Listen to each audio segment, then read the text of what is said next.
Hello for the first week in Lent. First reading Genesis 2:7-9 and 2:1-7, and then the Gospel Matthew 4:1-11. And it deals with from the Garden of Eden to the desert in the Holy Land. The garden.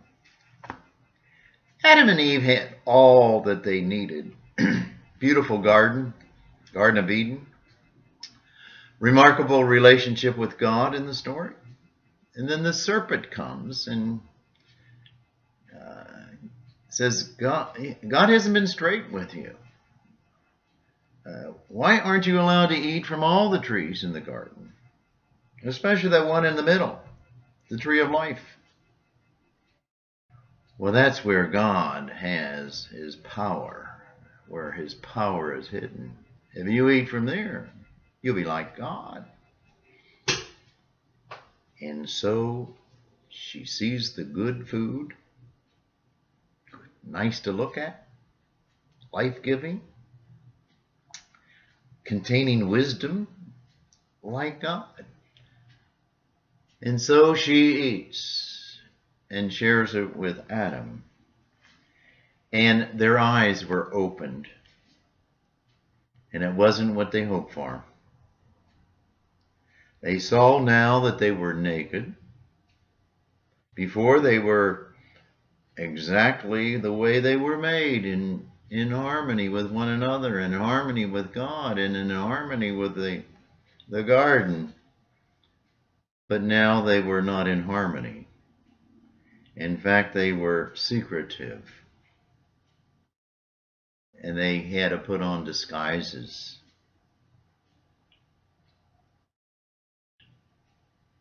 Well, that lack of being in proper harmony with one another and with the garden and with God, God used to walk with them in the garden.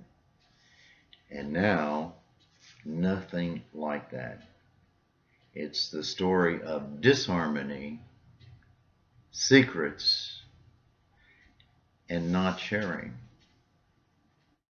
the way we all seem to be. And then the desert. Once again, the tempter comes, but it's not the snake. The tempter comes, it's the devil.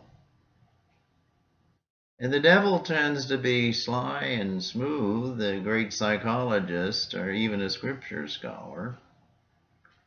And he approaches Jesus. If you are the Son of God, change these rocks to bread if you're hungry. Use your power. It's like magic. People know this. They'll follow you. If you are the Son of God, use your power magically. Well, fall off the temple. And your angels, scripture, and your angels won't let you hit the ground. People think you're pretty good. Use your power.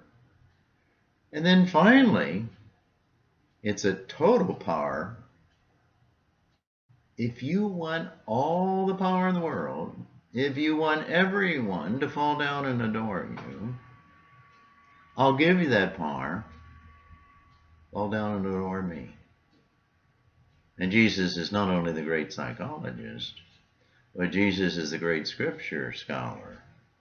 Get away, Satan. It is written, scripture scholar, the Lord your God shall you worship, and he alone shall you serve. Here Jesus Christ is in the desert trying to figure out who he was, what he had to do, what his calling was, and he's human. He's tempted not to do it the right way.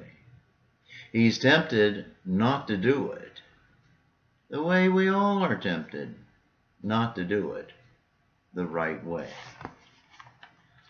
I think these two classical stories, the one in Genesis, whether how historical it is, but the one even with Jesus, it's not how historical it is, it's the reality they portray.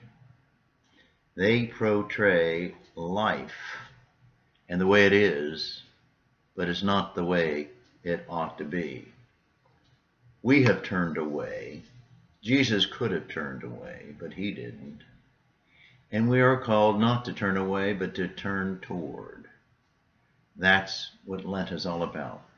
There's one little paragraph in the National Catholic Reporter where I got some of these ideas, and it talks about the Vatican Council, and it says this: among other things, this story, Genesis, or you can say these stories, Garden of Eden to the desert, these stories tell us that rebellion against God's plan has a long history. The human capacity for creativity and personal growth is susceptible to selfish distortions that bring rivalry with God and with one another, and that leads to the lies and murders and mayhem that tragically scar human history. Whether or not we call it original sin, we know, as the Second Vatican Council teaches, humanity has drifted from our proper relationship to God, as well as from our proper relationship with self, as well as with our proper relationship with all created things. Today's readings, these two stories, lead us from the garden to join Jesus in the desert, to meditate what is the proper relationships with our God and with ourselves and with our brothers and sisters. Isn't that what Lent's all about?